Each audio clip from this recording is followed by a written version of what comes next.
क्या आपने कभी महसूस किया है कि कुछ स्थानों पर जाते ही अजीब सा भारीपन महसूस होता है, जैसे कोई अदृश्य उपस्थिति वहां अब भी ठहरी हुई हो?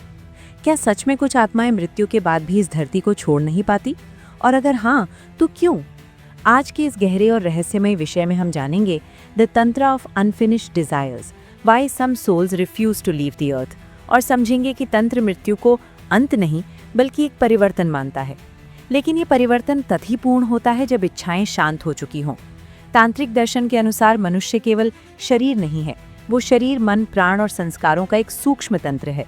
जब शरीर समाप्त होता है तो प्राण और सूक्ष्म मन तुरंत विलीन नहीं होते, वे अपने साथ अधूरी इच्छाएं, आसक्तियां और अपूर्ण भावनाएं लेकर आगे बढ़ते हैं।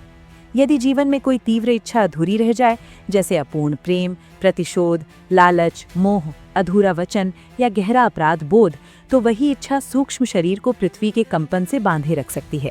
इसे ऐसे समझिए जैसे कोई पतंग आसमान में उड़ रही हो, लेकिन उसकी डोर अब भी नीचे बंधी हो।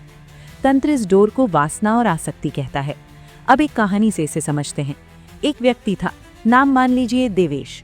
उसने जीवन भर धन इकट्ठा किया पर कभी संतोष नहीं पाया। उसे हमेशा डर रहता था कि कहीं उसका धन छिन न जाए। मृत्यु अचानक हुई और उसके भीतर वही भय और आसक्ति जीवित रही।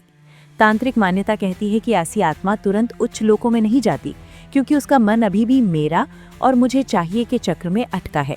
वो अपने घर, अपनी तिजोरी, अपने परिवार के आसपास सूक्ष्म रूप में मंडरा सकती है, जब तक कि उसकी आसक्ति क्षीण न जी जाए।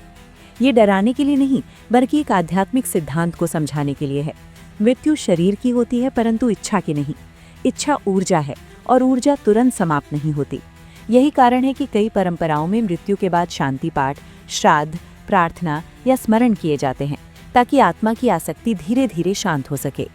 तंत्र विशेष रूप से कहता है कि जिन आत्माओं की इच्छाएं अत्यधिक प्रबल होती हैं, वे प्रेत अवस्था में रह सकती हैं, जो कोई दानवी रूप नहीं बल्कि अधूरी चेतना की स्थिति है। अब इसे अपने जीवन से जोड़िए।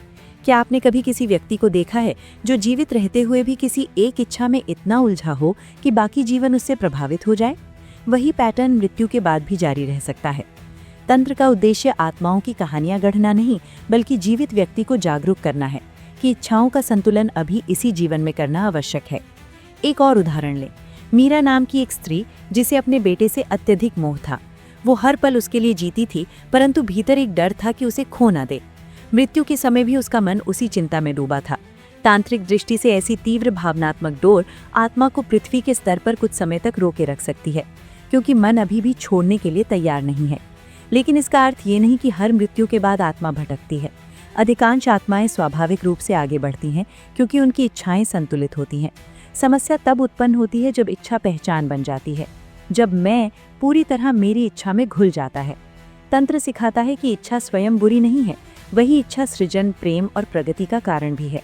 परंतु जब इच्छा आसक्ति में बदलती है, तब वो बंधन बन जाती है। मृत्यु के बाद वही बंधन आत्मा को पृथ्वी के कंपन से बांध सकता है।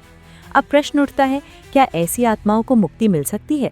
तंत्र कहता है हाँ, क्योंकि चेतना स्थिर नहीं है।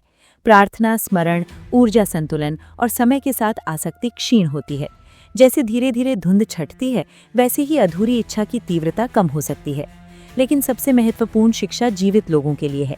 अभी इसी क्षण अपने भीतर झांक कर देखिए कि कौन सी इच्छा आपको जकड़े हुए है। क्या वो प्रेम है जिसे आप व्यक्त नहीं कर पाए? क्या वो क्रोध है जिसे आपने छोड़ा नहीं? क्या वो महत्वाकांक्षा है जो आपको बेचैन रखती है? तंत्र कहता है कि यदि हम जीवन में ही जागरूक होकर इच्छाओं को समझ लें, उन्हें संतुलित कर लें, तो मृत्यु एक सहज परिवर्तन बन सकती है। अन्यथा वही इच्छा एक अदृश्य लूप की तरह चेतना को बार बार उसी धरातल पर खींच सकती है। निष्कर्ष के विस्तृत चिंतन में समझिए कि अधूरी इच्छा केवल आध्यात्मिक शब्द नहीं, बल्कि मनोवैज्ञानिक वास्तविकता भी है। हम सब ने कभी न कभी किसी व्यक्ति की स्मृति को इतने तीव्र रूप से महसूस किया है कि वो हमारे आसपास उपस्थित सा लगता है। यही भावनात्मक ऊर्जा है। अब कल्पना कीजिए कि यदि यही ऊर्जा मृत्यु के क्षण पर अत्यधिक प्रबल हो, तो उसका प्रभाव कितना गहरा हो सकता है।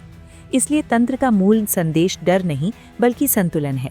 मृत्यु को रहस्य बनाकर नहीं, बल्कि जीवन को सजग बनाकर समझना चाहिए। यदि हम हर दिन थोड़ा थोड़ा छोड़ना सीखें, क्रोध, लालच, अत्यधिक मोह, तो अंततः आत्मा हल्की होकर आगे बढ़ सकेगी।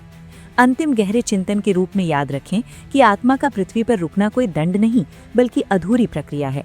जैसे कोई अधूरा गीत बार बार बजता रहे जब तक कि उसकी अंतिम पंक्ति पूरी ना हो जाए।